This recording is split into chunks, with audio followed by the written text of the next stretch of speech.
저 사람이 이제는 나를 사랑하지 않는 건가? 나는 저 사람을 사랑하고 있는 게 맞나? 이런 것들이 권태기와 연결되는 경우들이 많습니다. 서로에게 궁금한 이야기가 많이 생겨날 수밖에 없어요. 이런 면에서도 실증이 날 이유가 없겠죠. 이야기하다 보니 너무 자랑처럼 되어버렸는데 9년간 지내면서 서로에게 권태기를 느낄 수 없었던 나름의 비법이라고 생각해 주시면 좋을 것 같습니다.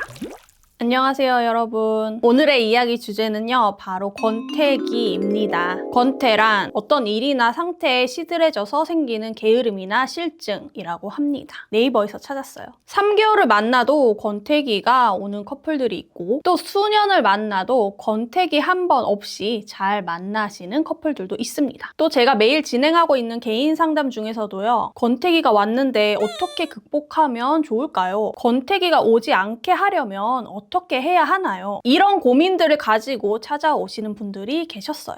권태로움이 안전하게 헤어짐 없이 잘 지나갈 수 있도록 상황을 만든다. 제 생각은 그렇습니다. 그리고 무엇보다도 중요한 건 애초에 권태로움이 느껴지지 않도록 하는 것이 가장 중요하지 않나 생각합니다. 사람에 따라 의견이 다를 수 있으니 참고만 해주시면 좋을 것 같습니다. 오늘 말씀드릴 내용들은요, 권태기가 오지 않게 하는 비법들에 대해서 이야기를 나눠보려고 합니다. 참고로 저는 남편과 알고 지낸 지 햇수로 9년 차 되었고요. 결혼한 지는 7년 차에 접어들었습니다. 이렇게 긴 시간 동안 서로 권태기가 없었어요. 이렇다 할 권태로움을 딱히 느껴본 적이 없습니다. 왜 권태기가 없었을까 곰곰이 생각을 해봤는데요. 어느 누가 요구해서 해왔던 것들이 아니라 서로가 자연스럽게 알아서 암묵적으로 지켜왔던 룰 같은 것들이 있었더라고요. 지금부터 하나씩 말씀드려 볼게요.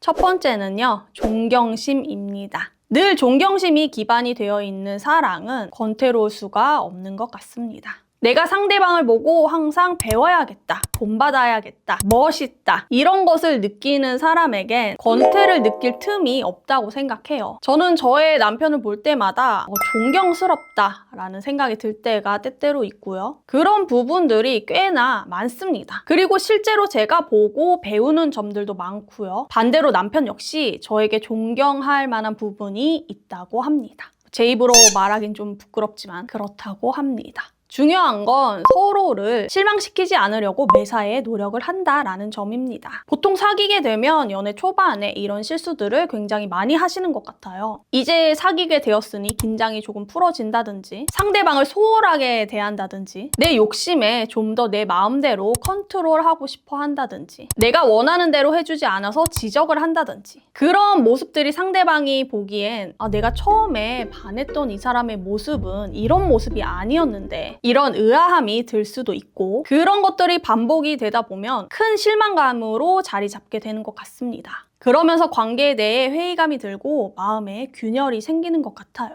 그렇다고 해서 매일을 긴장하면서 관계를 이어가라 라는 뜻이 아니라요. 적어도 상대방이 나에게 반했던 이유, 나를 좋아하게 된 첫 인상, 모습, 매력, 가지고 있는 능력 이런 것들을 계속해서 지속적으로 유지하는 것이 중요하다라는 뜻입니다. 스스로를 가꾸고 능력을 키우고 삶을 주체적으로 이끌어가는 모습을 보여준다면 상대방을 보면서 나도 저 사람에게 발맞춰 가야겠다. 모든 면에서 게을리하지 말아야겠다라는 생각이 저절로 들 것이고 그런 긍정적인 영향들을 서로 주고받으면서 권태기가 접근할 수 없는 서로를 존경하는 사이로 성장해 나가고 관계를 유지할 수 있을 거라고 생각합니다. 당연히 한쪽만 그래서는 소용이 없고요. 서로가 쌍방으로 이루어져야겠죠. 결국 본질적인 것은 단지 서로만을 위해서가 아니라 상대방을 실망시키지 않기 위해서만이 아니라 자기 자신을 위해서 우선적으로 노력을 해야 된다라는 이야기겠죠. 그러면 저절로 상대방에게서 존경받을 수 있을 만한 자격이 갖추어질 것이다. 두 번째, 기본적인 표현 잘하기. 생각보다 기본적인 표현들에 굉장히 인색한 경우가 많더라고요. 그 이유는 당연하다라고 여기기 때문이라고 생각합니다. 내 남자친구니까 당연히 그래야지. 내 여자친구니까 그렇게 하는 게 맞지. 이런 생각들을 굉장히 많이 하고 계시더라고요. 세상에 당연한 건 없습니다. 저와 남편은 하루에 꼭 한 번이라도, 한 번 이상은 고마워라는 말을 서로에게 합니다. 이렇게 해줘서 고마워라고 꼭 표현합니다. 매사에 자주 하는 것 같아요. 아주 사소하고 작은 것이라도요. 또 다툰다거나 상황적으로 작게라도 사과를 해야 할 일이 생긴다면 반드시 꼭 정확하게 미안해 라고 이야기합니다. 절대 그냥 넘어가지 않습니다. 이런 작은 표현들이 정말 중요한 것 같아요. 사소한 표현들을 무심하게 지나쳐버리면 작은 감정들이 쌓이고 쌓여서 시간이 지나면 결국 골이 깊어지게 되는 경우들이 많습니다. 물론 큰 일로 서로가 찢어지는 경우들도 많긴 하지만 상담을 하면서 이별의 원인을 찾다 보면 그 시초가 아주 사소한 일일 경우들이 많았어요. 그때 진작 미안하다라고 표현을 했었더라면, 또는 그때 그런 사소한 노력들에 고맙다고 표현을 했었더라면, 이런 식으로 후회하시는 분들도 굉장히 많이 봤고요.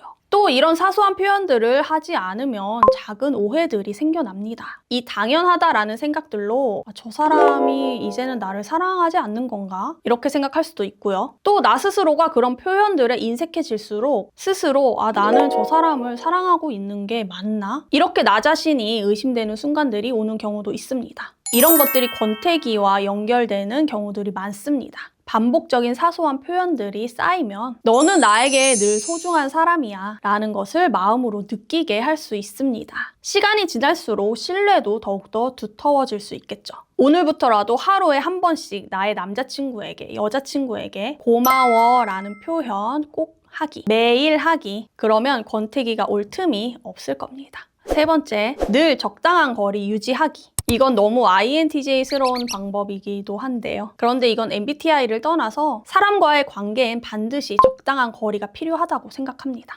연인 관계도 마찬가지입니다. 연인 관계도 인간관계의 한 일부분이니까요. 너무 서로가 붙어 있으면 부딪히는 일들이 생길 수밖에 없어요. 물리적으로 적당한 거리를 유지하는 방법으로는 적당히 만나기. 너무 매일 만나면 어떨 것 같으세요? 분명히 매일 만나시는 커플들도 있을 거예요. 마냥 좋을까요? 연애 초반엔 좋을 수도 있어요. 하루라도 잠깐이라도 더 보고 싶겠죠, 당연히. 그런데 그게 1년이고 2년이고 3년이고 매일매일 지속이 될 수 있을까요? 물론 동거를 한다거나 결혼을 했다면 매일 볼 수밖에 없을 거예요. 그렇지만 24시간 옆에 그림자 마냥 딱 붙어 있지는 않을 겁니다.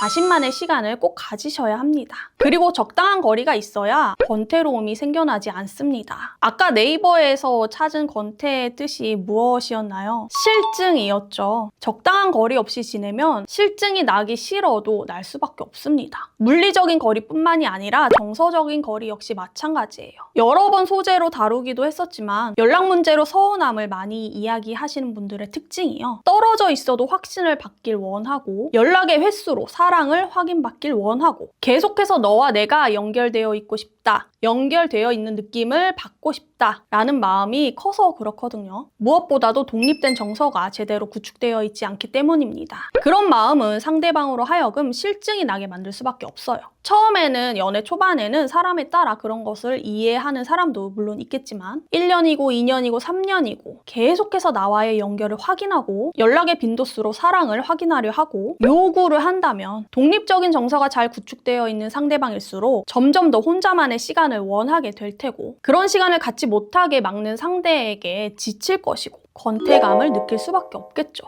한마디로 숨이 막힌다라는 뜻입니다. 반드시 연인 사이에 적당한 거리를 유지하시고 독립된 정서를 잘 구축해서 서로 개인의 영역과 시간을 존중해주는 것이 반드시 필요하다. 네 번째, 새로운 것에 도전하고 생각을 나누기. 상대방에게 집중하기보다 나 자신에게 집중하는 것이 무엇보다 중요합니다. 연애를 한다고 해서 모든 내 삶의 중심이 상대방에게 가 있으면 안 돼요. 또 권태로움이 왔을 때 그 해결 방안을 상대방에게서 찾는다거나 우리 관계 안에서만 찾으려고 하실 겁니다. 전혀 새로움이 없는 이 안에서만 해결책을 찾으려고 하신다면 절대 찾아지지 않을 겁니다. 다람쥐 쳇바퀴와도 같아요. 애초에 내 삶의 중심을 나에게 두시고 내 삶의 영역을 제대로 확장시켜 놓은 다음에 잘 굴러가도록 만들어 놓으시는 게 매우 중요합니다. 그렇게 내 삶에 집중하다가 상대방을 만났을 때 나의 세계에서 있었던 일들을 이야기하고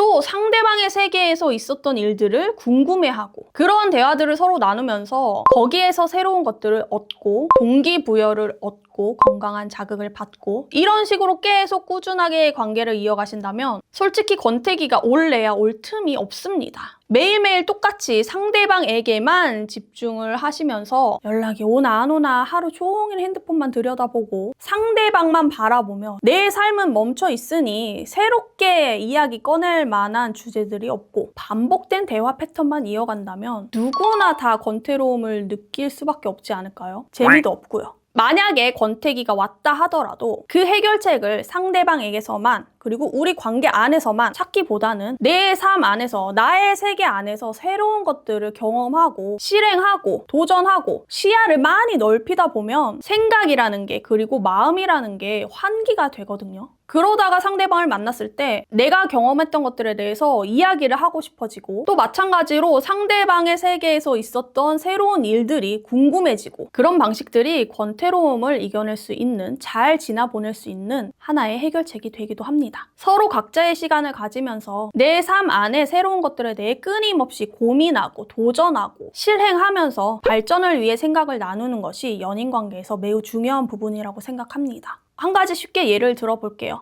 저희 남편 같은 경우 끊임없이 새로운 것에 대해 공부하고 도전하고 찾아 나서고 새로움에 대해 탐구하면서 삶의 영역을 확장해 나가는 편입니다. 일적인 것에도 그런 것들을 많이 투영해요. 저 같은 경우는 안정적인 패턴이나 루틴을 추구하지만 너무 무료해지거나 무력감이 느껴지지 않도록 때때로 새로운 활동들을 찾아서 실행하기도 합니다. 삶의 환기를 중요시 여기는 편이에요. 그리고 무엇보다도 자기 자신에게 집중하고 개인의 삶을 우선시합니다. 그런 서로를 또 존중합니다. 각자가 그런 성향이다 보니 솔직히 서로 할 이야기도 많고 대화의 주제거리도 많고 서로에게 궁금한 이야기가 많이 생겨날 수밖에 없어요. 주로 남편이 훨씬 더 많이 이야기하긴 하지만 그러면서 서로에게 배울 점도 생겨나고 생각을 나누면서 서로에게 조언을 구할 일들도 생겨나고 조언을 해주기 위해 고민하는 시간들도 가질 수 있고 굉장히 다양하게 생각의 영역을 넓혀가면서 그렇게 지내고 있습니다.